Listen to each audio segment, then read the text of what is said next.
welcome back to the Burnt Brass Homestead channel. Today is Black Friday, and like years before, it was chaotic, including a mall shooting in Durham, North Carolina this afternoon, where it was reported that 3 people were shot.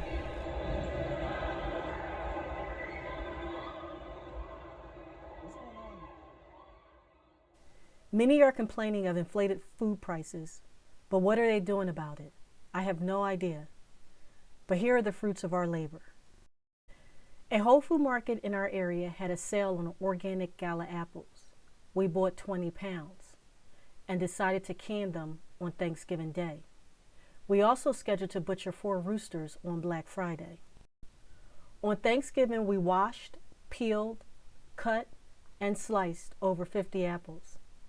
Some of the apples were used to can cinnamon apple pie filling. Some were used to dehydrate apple slices, and some were eaten. Instead of discarding the large pile of apple peels and cores, some were given to the chickens, but the majority was used to make apple jelly. Performing this labor of love in the comfort of our home was far more productive and satisfying than wasting money on overpriced electronics or an aggressive, unruly crowd.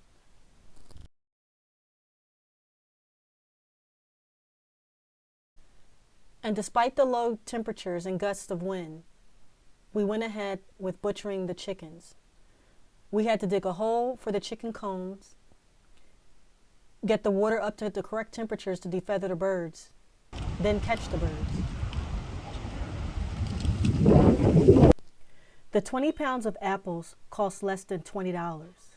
And with that, we were able to produce an apple pie, 13 jars of apple pie filling, a quart of dehydrated apple rings, and 7 jars of apple jelly.